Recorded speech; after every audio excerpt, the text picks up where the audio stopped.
मधील चक्रधार 3.5 मात्र्याचा चक्रधार आहे, म्हणजे 3.5 मात्र्यापासून याची सुरुवात आहे आणि मधामध्ये त्याला 1.5 मात्रा दम आहे.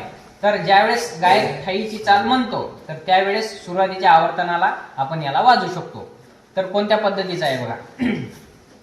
धेन त धेन त धागे तिट धाकिट तक धिकिट थोंगा तक्का थोंगा त्रिकिट तक धागा तिटका तक धाकिट धान धाकिट धान धा 1 2 धाकिट तक धिकिट थोंगा तक्का थोंगा त्रिकिट तक धागा तिटका तक धाकिट धान धाकिट धान धा 1 2 धाकिट तक धिकिट थोंगा तक्का थोंगा त्रिकिट तक धागा तिटका तक धाकिट धान धाकिट धान धेन त धेन त धागे तिट धाकिट धिकिट थोंगा तक्का थोंगा त्रिकिट तक धागा तिटका तक धा तिटका तक धा तिटका तक धा 1 2 धाकिट तक धिकिट थोंगा तक्का थोंगा त्रिकिट तक धागा तिटका तक धा तिटका तक धा तिटका तक धा 1 2 धाकिट तक धिकिट थोंगा तक्का थोंगा त्रिकिट तक धा तिटका तक धान धान धान धान धेन. या पद्धतीचा बघा.